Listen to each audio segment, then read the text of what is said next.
အားလုံးပဲမင်္ဂလာပါရှင်ကျမတို့ရဲ့ channel ကနေကြိုဆိုလိုက်ပါတယ်ဒီနေ့မှာတော့ဇာရေးဆရာမင်းသိက္ခာရေးသားထားတဲ့မတ်တပ်ပါဆိုတဲ့ဝိထုဇလံကိုတင်ဆက်ပေးသွားမှာလည်းဖြစ်ပါတယ်ညိုမကတက်တက်နဲ့မောင်စိုးအောင်တို့ရဲ့မင်္ဂလာဆောင်စီကားတိုင်းမြိုက်စွာနဲ့ပြုလုပ်ဆောင်ရွက်ပေးခဲ့ပါတော့တယ်ဒေဒီကြီးတို့မိသားစုလည်းဝမ်းမြောက်ပီတိဖြစ်ကြရတော့တယ်တက်တက်နဲ့မောင်စိုးအောင်တို့နှစ်ဦးကတော့ညိုမကိုကျေးဇူးတင်တဲ့အရာမှာပြောပြဖို့စကားလုံးမရှိအောင်ဖြစ်နေပါတော့တယ်ညိုမရွှေဘုံသာလန်းမကူလန်ဘက်မှာတော့တိုက်ခန်းတစ်ခန်းကိုဝယ်ယူခဲ့တော့တယ်။အဲ့ဒီတိုက်ခန်းကိုတော့စာချုပ်စာတမ်းနဲ့တကွဒေဒီကျူကိုပေးလိုက်တော့တယ်။ဒါကြောင့်မောင်စိုးအောင်အင်္ဂလိပ်စီဆိုင်တစ်ဆိုင်ဖွင့်ဖို့တိုက်တွန်းခဲ့တော့တယ်။မောင်စိုးအောင်ကဆရာဝန်တူမဟုတ်ဘူးဆိုပေမဲ့အင်္ဂလိပ်စီနဲ့လွန်စွာနှီးစပ်တာဖြစ်တော့ဖွင့်တဲ့အချိန်ကနေမကြာမီအချိန်တွင်းမှာတော့လူသိများတဲ့ဈေးဆိုင်လေးတစ်ဆိုင်ဖြစ်သွားတော့တယ်။တက်တက်ကလည်းအလောက်ကထွက်ပြီးတော့မောင်စိုးအောင်ကိုကိုကြီးကစိုက်ထိုင်ပေးရပါတော့တယ်။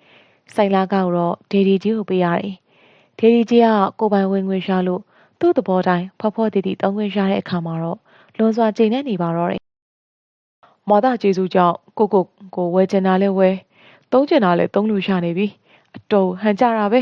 ။ဒီလိုဒေဒီကြီးကမကြာခဏပြောပြပါတယ်။ညိုမရဲ့နဂါးနှစ်ကောင်ကုမ္ပဏီကလည်းကောင်းစွာအောင်မြင်နေပြီဖြစ်ပါတယ်။တနေ့မှာတော့တာကောင်ကြီးကညိုမဟိန်ချုံခန့်အတွင်ဝင်လာပြီးတော့အမကျွန်တော်မိမထားညိုတယောက်အဆိုင်အသွေးကြောပေါက်လို့အခုပဲဆေးရုံပို့လိုက်ရပြီလို့တယ်လီဖုန်းလာတယ်။ဒီလိုတာကောင်ကြီးကပြောပါတယ်။ဟဲဒုက္ခပဲ။ဒီလိုဆိုတာကောင်ကြီးကဆေးရုံလိုက်သွားပြီးတော့မမနောက်ကလိုက်ခဲ့မယ်။ဒီလိုညိုမကပြောပါတယ်။တာကောင်ကြီးကလည်းခက်သက်ထွက်သွားလီတော့တယ်။တာကောင်ကြီးကညိုမဝယ်ပေးထားတဲ့ချစ်ကောင်းမောင်းပြီးတော့ဆေးရုံကိုလိုက်သွားတော့တယ်။ညိုမကလည်းမရှိမနှောင်ပဲဆေးရုံကိုဆက်လိုက်တော့တယ်။တာကောင်ကြီးဆေးရုံရောက်တဲ့အချိန်မှာထားညိုကကွယ်လွန်သွားပြီဖြစ်ပါတယ်။အသက်တောင်မမီရှာတော့တာကောင်ကြီးကမျက်ရည်မကျဘူးဆိုပေမဲ့မျက်နှာရည်တစ်ခုလုံးနီးမြန်းနေခဲ့တော့တယ်။ဆေးရုံကိုတော့မာမီကြီးတက်တက်ခက်ခက်တို့လည်းလိုက်ပါလာတော့တယ်။မောင်စိုးအောင်လည်းလိုက်ပါလာခဲ့တော့တယ်။အိမ်နောက်ထားညိုရဲ့ဇာပနာမြေချတဲ့အထိညိုမကပဲဥဆောင်ပြီးတော့အစီအစဉ်ပေးခဲ့တော့တယ်။ထားညိုရဲ့အတူပါရွက်လေကြတဲ့အခါမှပဲထားညိုနေထားခဲ့တဲ့နေရာကိုဆွန့်လွတ်ပြီးတော့တာကောင်ကြီးနေဖို့အတွက်တိုက်ခန်းတစ်ခန်းကို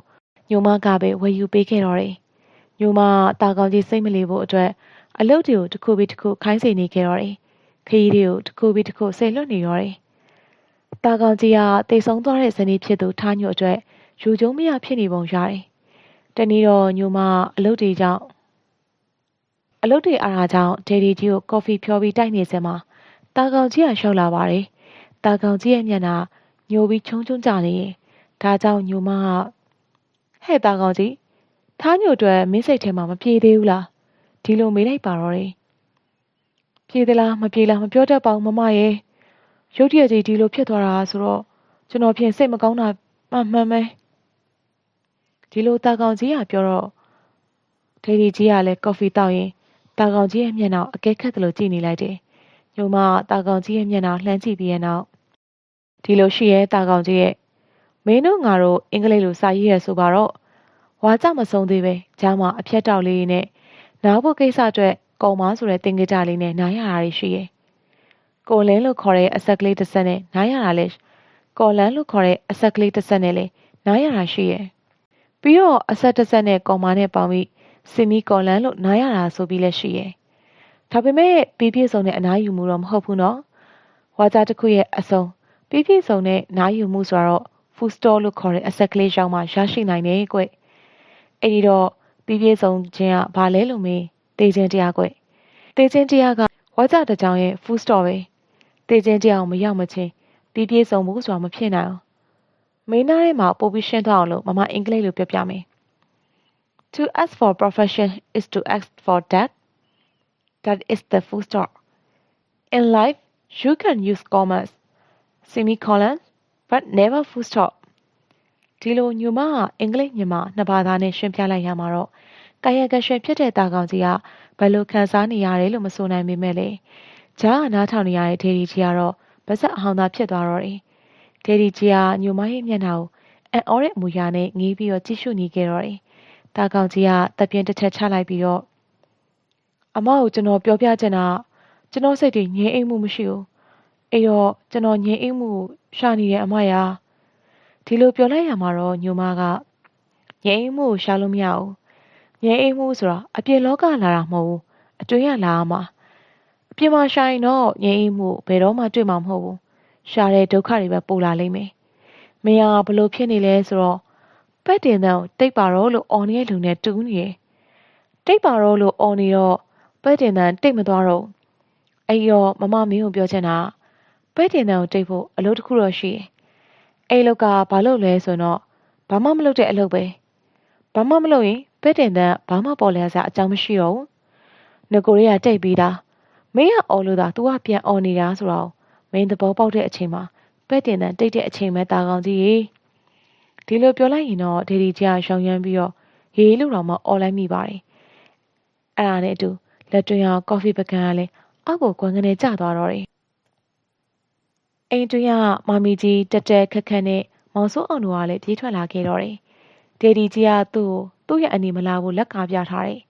ဒါကြောင့်မမီကြီးတို့လူစုကလည်းရောက်တဲ့နေရာမှာရက်နေကြရတယ်ဒေဒီကြီးကမျက်စိကိုမှိတ်ပြီးငြိမ်နေခဲ့တော့တယ်ညိုမကလည်းငြိမ်နေပြီးတော့တာကောင်ကလည်းငြိမ်နေခဲ့တော့တယ်အိမ်နောက်ဒေဒီကြီးကမျက်စိကိုဖြည်းဖြည်းချင်းဖွင့်လိုက်တယ်တမန်တလင်းပေါ်မှာတော့ဆိုရွှဲနေတဲ့ကော်ဖီတွေအစိမ့်စိမ့်အမှောင်မှာကွဲသွားတဲ့ကော်ဖီပကံတွေကိုလှမ်းမိကြည့်နေလိုက်တယ်ပြီးရင်တော့ပကံကွဲစားတွေကိုတဖြည်းချင်းကောက်ပြီးတော့အနီးမှာရွှဲစပွဲပုံဖြင်းချင်းစွာနဲ့တင်လိုက်တယ်အလုံးစုံကောက်ပြီးတဲ့အခါမှာညိုမကိုလှမ်းမိကြည့်ကပြုံးပြလိုက်တယ်ညိုမကပြန်ပြီးပြုံးပြတဲ့နောက်ဒေဒီကြီးကတဖြည်းဖြည်းချင်းခေါင်းကိုတဆက်ဆက်ညှိနေတော့တယ်ပြီးတော့ညိုမကိုဒေဒီကြီးက thank you ဒီလိုပြောလိုက်ပါတော့တယ်အဲ့ဒီအချိန်မှာပဲတာကောင်ကြီးကဒေဒီကျွန်တော်ပြန်မယ်မမကျွန်တော်ပြန်တော့မယ်ဒီလိုနှုတ်ဆက်ပြီးထွက်သွားပါတော့တယ်ညိုမလည်းဒေဒီကြီးနားခွာပြီးတော့အိမ်အတွင်းဝင်လာခဲ့ရင်တော့တက်တက်ကအမညိုမဒေဒီဘာဖြစ်သွားလဲဘာမှမဟုတ်ပါဘူးအိပ်ပျော်နေရနေနိုးသွားတာဒီလိုပြန်ပြေးလိုက်တော့မမီကြီးကမဟုတ်ပါဘူးညိုမရဲ့ဒေဒီကော်ဖီတောက်နေရအဲ့နေရာမှာမဟုတ်ပဲအဲ့ဒါကြောင့်သူ့လက်ထဲကကော်ဖီပကံအောက်ကိုလွတ်ပြီးတော့ခွန်းကနေကွဲသွားတာပေါ့ဟုတ်တယ်မမီကြီးဒေဒီကြီးကအိပ်ပျော်ရတဲ့ကော်ဖီတောက်နေရဖြစ်မှာပေါ့ဒီလိုညိုမကပြန်ပြီးပြောလိုက်စမ်းပါအရှိကန်ကနေပြီးတော့ဒေဒီကြီးရဲ့တချင်းဆိုတဲ့ကိုကြားရပါတော့တယ်ဟောဒေဒီတချင်းနေဆိုနေရင်တခါမှမဆိုဘူးဘလို့ဖြစ်တာလဲမသိဘူးတော်တော်ထူးတာပဲနော်ဒီလိုပြောတဲ့အခါမှာတော့မမီကြီးနဲ့အိမ်တော်မကြခင်ကတော့လက်ဆွဲပါကြတက်လက်နဲ့တချင်းတော်တော်ဆိုခဲ့တာမဆိုတော့နှစ်ပေါင်တော်တော်ကြာနေပြီပေါ့ဘာကြောင့်တချင်းနေပြန်ဆိုနေရလဲမသိပါဘူးဒီလိုပြောလိုက်ပါတော့တယ်တချင်းဆိုပြီးတဲ့အခါမှာတော့ဒေဒီကြီးကညိုမကိုခေါ်ပြီးမသားကြီးဒီနေ့ညစာကို7 နာရီလောက်မှစားကြရအောင်ပြီးတော့လေအိမ်ကချက်တဲ့ထမင်းဟင်းတွေကိုထားလိုက်ဟိုတယ်တစ်ခုခုကမှာပြီးတော့ညစာကိုထူးထူးခြားခြားလေးစားကြရအောင်ကုန်ကြစိတ်ကိုတော့ဒေဒီကြီးပဲပေးပြစေဒေဒီကြီးမှာပတ်စံရှိပါတယ်ဒီလိုပြောလိုက်ရမှာတော့ညိုမကဒေဒီကြီးကဘယ်မှာစားကြတာလဲဟိုတယ်မှာစားကြတော့ဟိုတယ်မှာစီစဉ်လိုက်မယ်အိမ်မှာစားကြတော့ဟိုတယ်တယ်လီဖုန်းနဲ့စီစဉ်ပြီးတော့မှာလိုက်ရုံပဲဒီလိုပြောလိုက်ရင်တော့ဒေဒီကြီးကဒီလိုရှိရဲမာတာရဲ့ဟိုတယ်မှာသွားပြီးစားရင်ဒီညစာကခါတိုင်းနဲ့မတူပဲချက်ချာနာနာကြီးဖြစ်နေရောမယ်ဒီညစာကိုဒေဒီကြီးအနေနဲ့ထူးတော့ထူးခြင်းတယ်ဒါပေမဲ့မချာနာစေချင်ဒီလိုပြောလိုက်ရင်တော့ညိုမကပြုံးပြီးတော့ညိုမသဘောပေါက်ပါပြီဒေဒီကြီးရဲ့ဒီညစာကိုခါတိုင်းနဲ့လည်းမတူစေချင်ချာလည်းမချာနာစေချင်အေးတော့မထူးမချာနာညစာလေးတစ်ခုစီစဉ်ရမှာပေါ့ဒီလိုပြန်ပြီးပြောလိုက်ရင်တော့ဒေဒီကြီးကတိတ်ဟုတ်တာပေါ့မသားရဲ့မထူးမချာဒီလိုရေရွတ်နေခဲ့ပါတော့တယ်ဒီကမှာတော့ညိုမဟိုတယ်ကြီးတစ်ခုတယ်လီဖုန်းဆက်ပြီးထမင်းဟင်းနေမှာနေရဲ့အပြင်ထမင်းစပွဲခင်းအစမ်းနေစပွဲပေါ်တင်မဲ့ပန်းအသက်တွေစပွဲပေါ်တင်မဲ့ပကံခွက်ရောက်တွေဇွန်ခင်းအသက်တွေပါပို့လာပေးဖို့မှားစားလိုက်ပါတော့တယ်ညိုမကလည်းအခုညစာကိုလာရောက်စားတော့ဖို့အတွက်တာကောင်ကြီးကိုတယ်လီဖုန်းနဲ့အကြောင်းကြားလိုက်တော့တယ်ဒီလိုအကြောင်းကြားရမှာတော့အနှစ်သက်ဆုံးအကောင်းဆုံးလို့ယူဆရတဲ့အဝတ်စားကိုဝတ်လာဖို့မှားကြားလိုက်တော့တယ်ညိုမကဒေဒီကြီးကိုရှင်တွေနဲ့ရေပတ်တိုက်ပြီးအဝတ်စားသက်တွေလဲပေးလိုက်တော့တယ်မမီကြီးနဲ့ခက်ကိုလည်းအဝတ်ကောင်းစားကောင်းနဲ့ဝတ်ကုန်ကြတော့တယ်မောင်စိုးအောင်နဲ့တက်ကလည်းအိမ်ကိုပြန်သွားပြီးတော့ ဝက်ကောင်းစားကောက်နေဝစ်ပြီးပြန်လာတော့တယ်ညိုမကတော့အဲ့ဒီအိမ်ကြီးကိုရောက်လာတဲ့နေရာဝစ်ဆင်ခဲ့တဲ့အပြာရောင်ပေါ်မှာကြာပြူပန်းပွင့်လေးတွေပုံပါတဲ့စပတ်လုံးကြီးမိုးပြရောင်အင်ကြီးကိုဝစ်ဆင်ထားတော့တယ်ဒီလိုဝစ်ဆင်ပြီးရဲ့နောက်ကိုလည်းရေရီအတန်ဆိုတဲ့အထိစွတ်ဖြန်းထားလိုက်တော့တယ်အဲ့ဒီအချိန်မှာတော့ဟိုတယ်မန်နေဂျာနဲ့စပွဲတို့တွေကစပွဲတို့အပြင်ချက်ပါအိမ်ကိုရောက်လာပြီးတော့စပွဲကင်းအသက်တွေပကံခွက်ရောက်တွေဇွန်ခင်းအသက်တွေဘန်းအသက်တွေနဲ့ညသာစားပွဲပြင်ဆင်နေပါတော့တယ်အလုံးစုံပြင်ဆင်ပြီးအခါမှာတော့ဒေဒီကြီးကစပွဲရဲ့ထိပ်မှာဝင်ပြီးထိုင်နေဒေဒီကြီးရဲ့ညာဘက်မှာခုံမှာတော့ညိုမထိုင်ဖို့အတွက်ဒေဒီကြီးကနေရာချထားပြီးရဲ့ကျန်တဲ့ခုံဒီမှာတော့ကျန်တဲ့လူတွေအသေးသေးနေရာယူကြတယ်ဒီချိန်မှာတော့တာကောင်ကြီးကရောက်လာတော့တယ်တာကောင်ကြီးကတခါညိုမစင်မြန်းပေးလေးရှိရဲ့မိကိုရောင်အင်ကြီးပွားပွားကြီးနဲ့မိကိုရောင်ဘောင်းမီပွားပွားကြီးမော်တော်ကားတာယာနဲ့လှုပ်ထားတဲ့ကျိုးတိုင်းဖက်နှက်တွေကိုစင်မြန်းလာပါတယ်ခေါင်းကိုလည်းညိုမစီမှာနေစဉ်တုန်းကလိုမျိုးစပင်အရှိုးဖြတ်ပြီးကတုံးစတောက်ညှက်လာခဲ့တော့တယ်တာကောင်ကြီးကိုမြင်ရရင်တော့တတက်ကအလန့်တကြားနဲ့ထအော်တော့တယ်အိမ်နောက်တတက်ကဒေဒီကြီးတာကောင်ကြီးကိုကြည်စမ်းပါဦးအရင်ဒီအိမ်မှာနေတော့မညိုမှာဆင်ပေးထားတဲ့အတိုင်းအင်ကြီးပွားပွားကြီးဘောင်းမီပွားပွားကြီးတာယာဖက်နှက်ကြီးနဲ့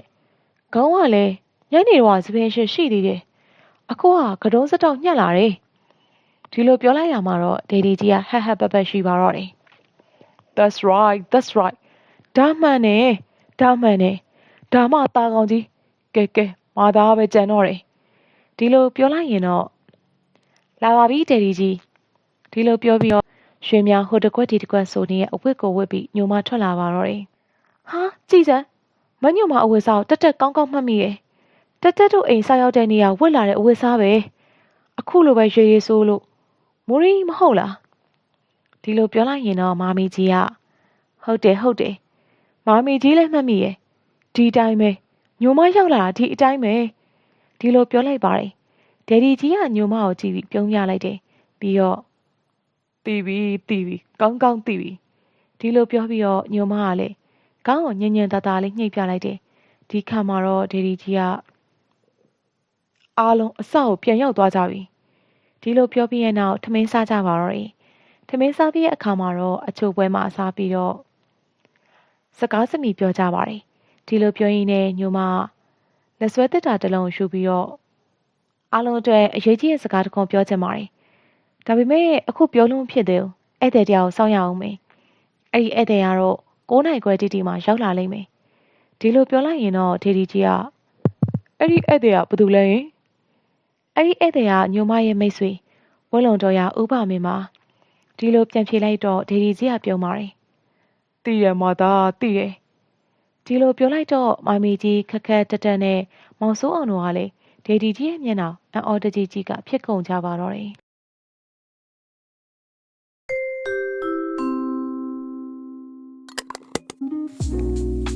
ဗီဒီယိုလေးကိုအခုလိုအဆုံးထိကြည့်ခဲ့ပေးရတဲ့အတွက်လည်းကျေးဇူးတင်ပါတယ်။နောက်ရက်ဒီမှာတော့ဒီကြန့်ရှိနေသေးတဲ့ဇလန်အပိုင်းလေးကိုဆက်လက်ပြီးတော့တင်ဆက်ပေးသွားမှာလည်းဖြစ်တာမလို့စောင့်မျှော်ကြည့်ဖို့ပြောရင်းနဲ့ပဲဒီ channel လေးကို like and subscribe လေးလုပ်ပေးခဲ့ဖို့တောင်းဆိုပါရစေရှင်။